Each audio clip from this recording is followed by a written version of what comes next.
So now we're playing game 3. We are on the draw. We have 2 islands, 1 plains, a 3-drop, 2 4-drops, and a 5-drop. I can keep this hand. I'd like to draw a 2-drop, but if I don't, another plains would be ideal, and then maybe some of my bigger removal spells to make this game go my way.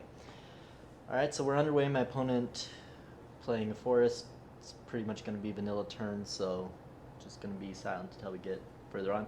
There's our next plains. That's nice. Can't really do much until we hit 3 or draw 2 drops, so, you know. Well, my opponent's starting off with his 2-drop. There's a 2-drop. I mean, it's a removal spell. I don't really want to be removing his Pilgrim or Cleric, whatever you want to call it. So I'll let him attack and see what comes out. Maybe I can set up a combat later on where I really make some waves with Celestial Flare. Now I'm going to play my knight. It seems like the best idea. And pass the turn.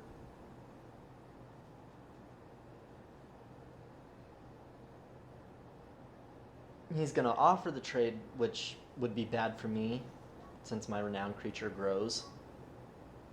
Don't really want to offer a trade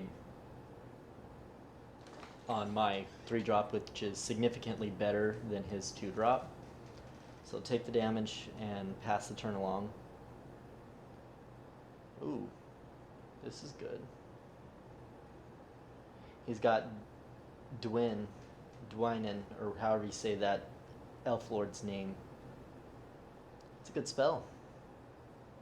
Well, I think I want to try and catch that creature out with Celestial Flare, so I'm going to attack.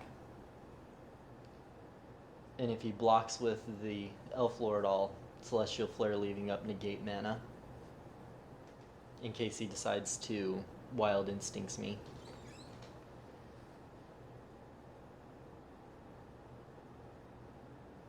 And sure enough he does, so I'll Celestial Flare. I have 2 blue up. Make sure I click my opponent. Alright, so Celestial Flare him and see if he can recover on this next turn.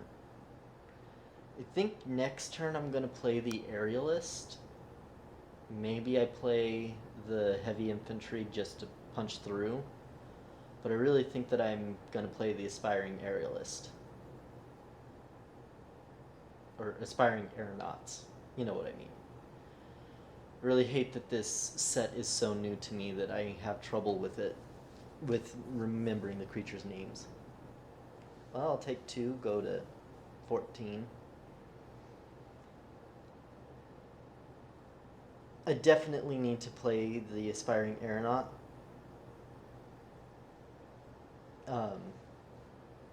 This way I can block 2 creatures, maybe even 3 if he attacks. No, I'll offer the trade.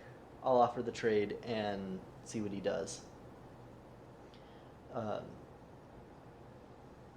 Since he's not trading, that suggests to me that he has a removal spell for my 3-drop, or he plans on racing me. One or the other. Aspiring Aeronaut's going to help me with the race. I'm going to get 2 bodies for the price of 1. And it's going to be able to block 2 creatures and give me some tempo. Very similarly to the way that the Separatist Void Mage and the Heavy Infantry will, but I want Heavy Infantry to come out once I've got Separatist Void Mage in place so that I can attack with both my Knight and my Void Mage.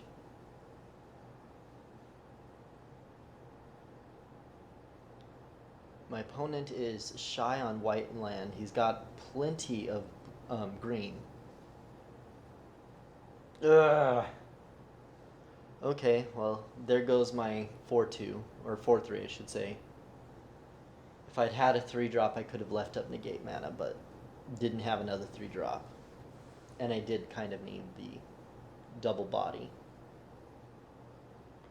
Now I absolutely have to block his Blessed Spirits. And I should probably block... no, I guess I'll trade. I'll take the trade, save myself 2 damage in the long run, or repetitive 2 damage, and give myself the ability to block 3 next turn. Ooh, this is good. I can do the Void Mage and leave up negate, resetting his spirit, and I can, instead of trading with his elf, be able to actually kill it. I'm going to attack here for 1 because, you know, I need to. I need to get the damage in while I can. I have negate up for any removal spell that he may play this turn, but I don't think he's going to. I really wish I had some way to get rid of this darned suppression bonds, though. That 1/4 flyer is going to be annoying. It's not the end of my world, but it's going to be annoying. I'll have to use big creatures to punch through / around it. I would like to draw my sweeper spell. Drawing my sweeper spell at this point would be phenomenal.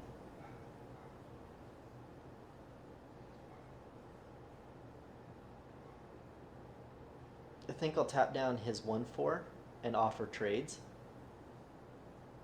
to try and push through 2 more damage. I need to just keep him on the back foot, keep him playing defensively, to prevent him from really being able to capitalize on my low life total. He's not going to block. Maintains my advantage. Next turn, I'll pay the 6 to gain the 3 life and get another big flyer in play. Well, I guess I'll block. No, I'm not going to block. I'll take it. Ugh! I just can't deal with these giant creatures. Okay. Ooh. Disperse is good.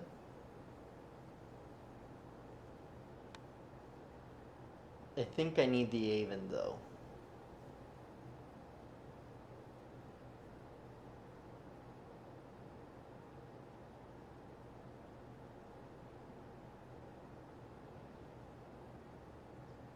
Yeah, I need to play the Aven Battle Priest and gain some life back.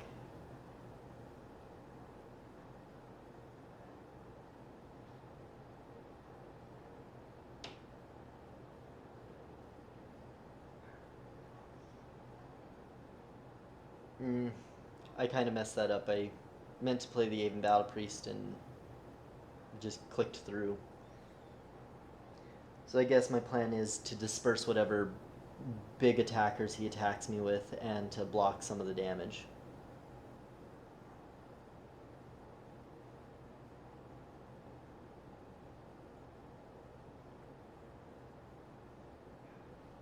I guess I could triple block. Triple blocking doesn't seem bad, especially if I can blow out a combat trick on the triple block.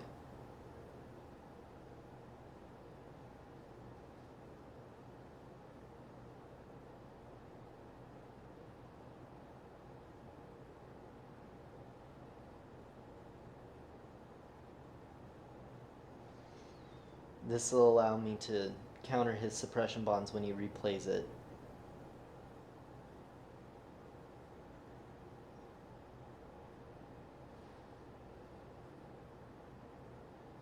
And it'll allow me to kill 2 creatures on the ground, I do believe, while saving one of my own.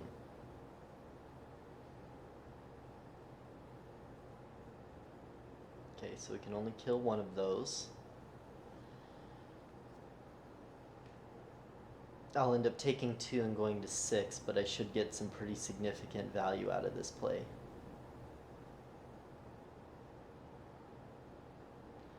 Well, I guess I'm negating Titanic growth instead of suppression bonds.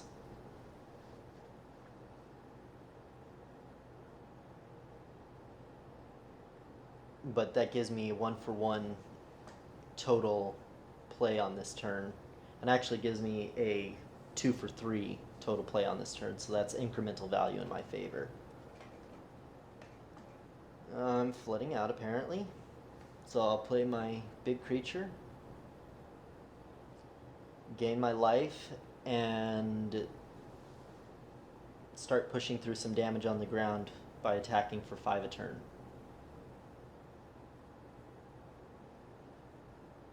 My Aven Battle Priest will kind of hold back his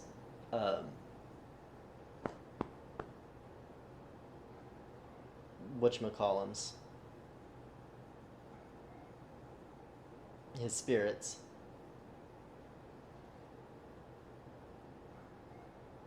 At least until he uses the suppression bonds.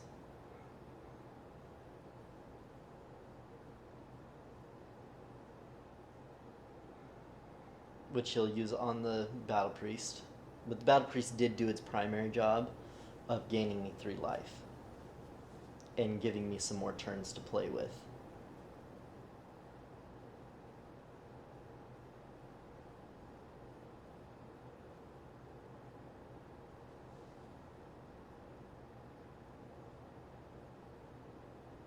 Wonder if he's going to blow up my Thopter. No.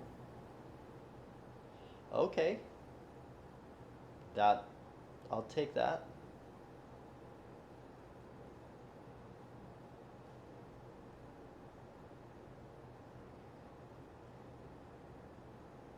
Question here is, do I attack and aggressively use Celestial Flare? Or do I use Celestial Flare on the defense to save myself some life?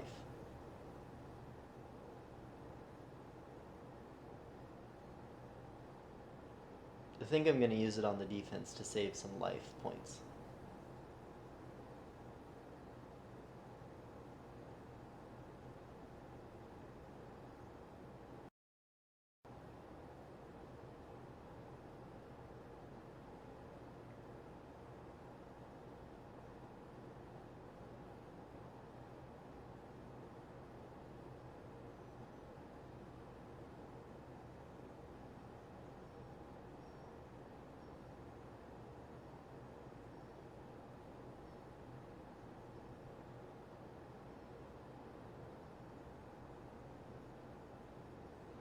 If that's his only attacker, then I definitely do it now.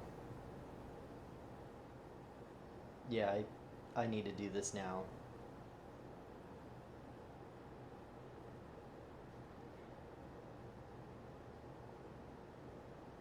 I need to wait and see if I can get him to use a combat trick.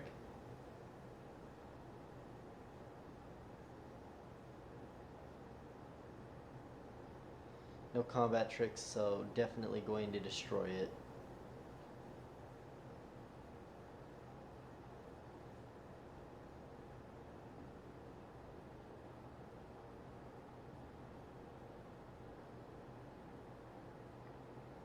I don't think there's anything in white and green that can save it. In fact, I know there's nothing in white and green that can save it, so got a little bit of value there.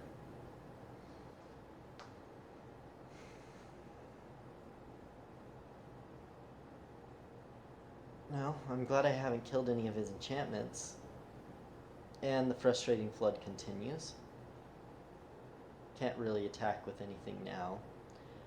But he can't really attack me either, so we're okay.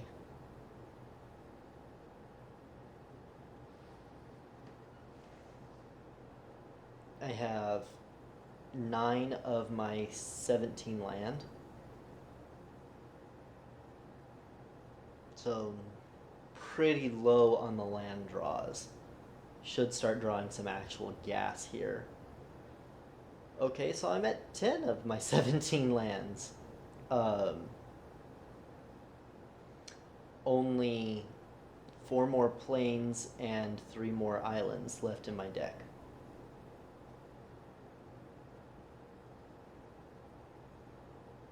And my opponent is apparently has sided in a lot of enchantment hate against me for some reason.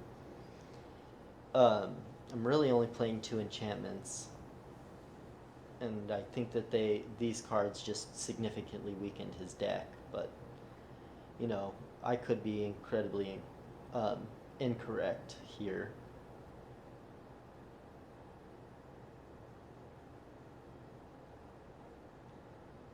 So I have a grand total of 6 land left in my deck, having drawn 4 in a row.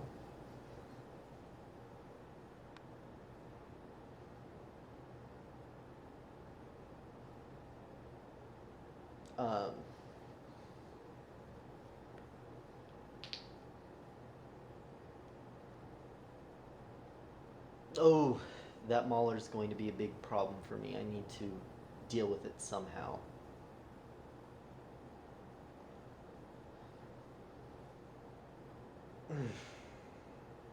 Okay, well, the automatons will help. They give me a decent blocker and some life gain if he manages to push through. So hopefully I can use them in conjunction with something else to block and kill the rock maulers before they can renown. At this point, my primary plan is to just get incremental life value.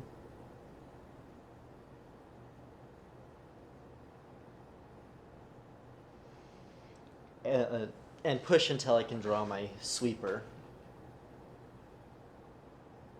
My tragic arrogance. I need to draw my tragic arrogance.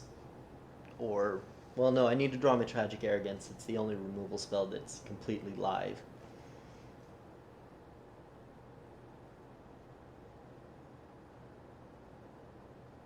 Okay, so he's going for the big strike.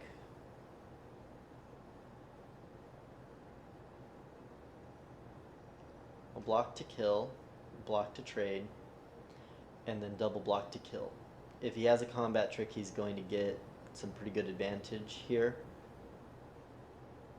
But I may be able to leverage this into some pretty significant value for myself.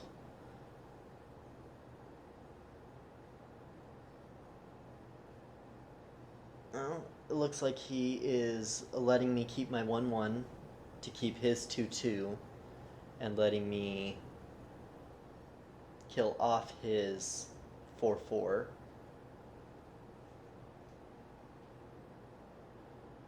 He's got another Gorger.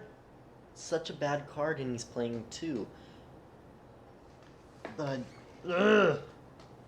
okay, the Willbreaker might be able to help. I need to just be able to target one of his creatures to get my value.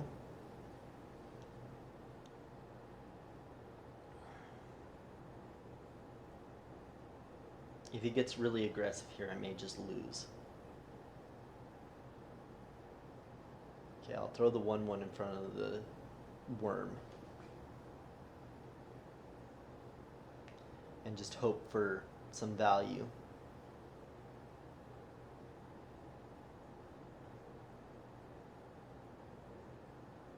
No, that's not going to do me any good.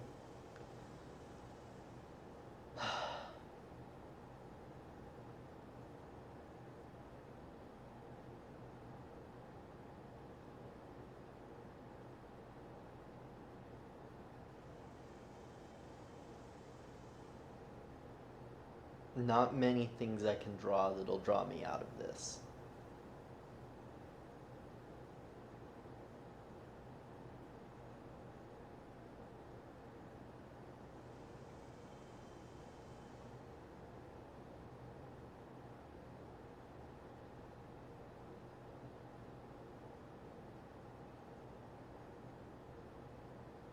Getting down to the point in which we're considering decking ourselves, and since I drew first, I may just end up being the one that does it.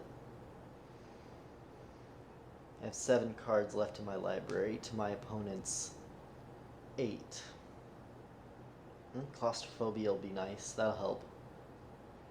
Can tie down his Gorger.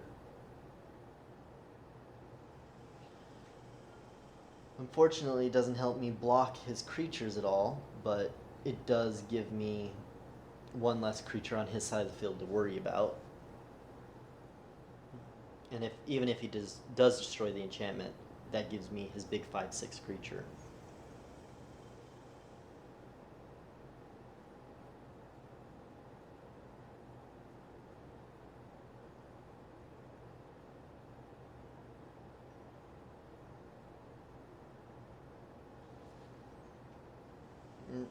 He's gonna kill off my Void Mage.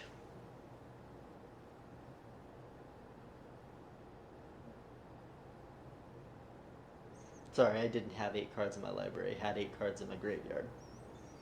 That was a misread on my part. I'll block the Renowned Creature.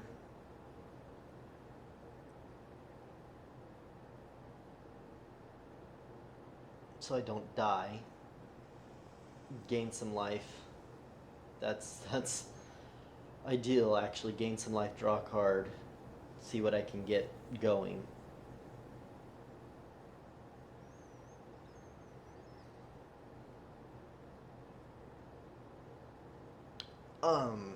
That's not what I wanted to see.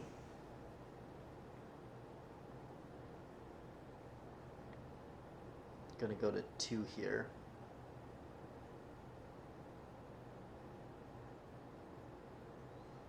Literally the only thing that I can draw to get me out of this is the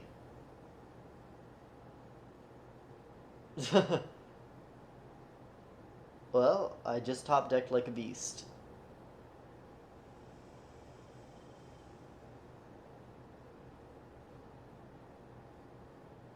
Tragic Arrogance for the win.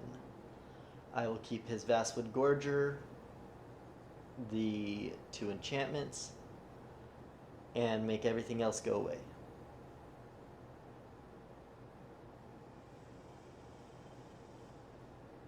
We'll see if he recovers first. Okay, he's got a Leaf Glider. My recovery's slightly better. Watercourser.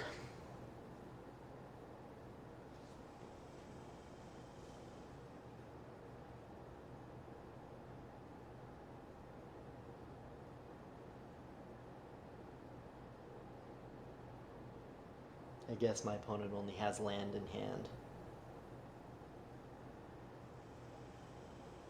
Kind of like me. Okay, I'll play the Wing Bear, the Vren. I'll play the Pegasus, essentially. I have so much trouble saying that name. No attacks from my opponent.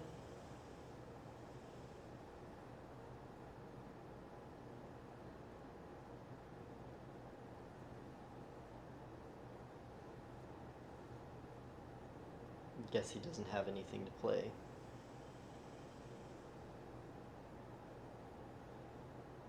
I think I'll hold the suppression. No, I'm gonna put the suppression bonds on it and push through some damage.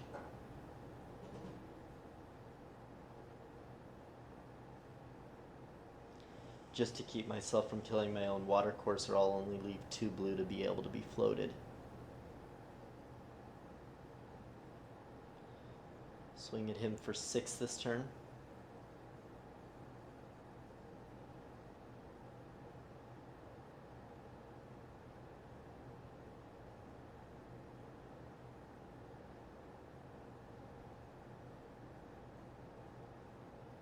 Should be a 2-turn clock.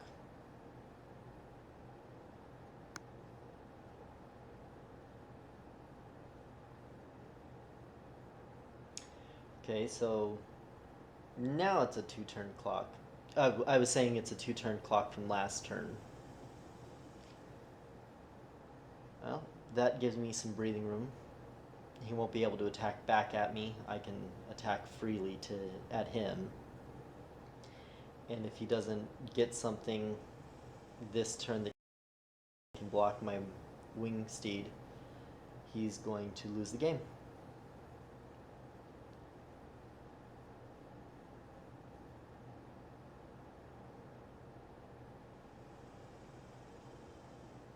Alright. Alright, that's game. Thank you all for watching. We won the draft. And I'll see you next time. Thank you all for watching. If you enjoyed the video, please subscribe to our channel. And as always, this is Robert for Draft for the Win.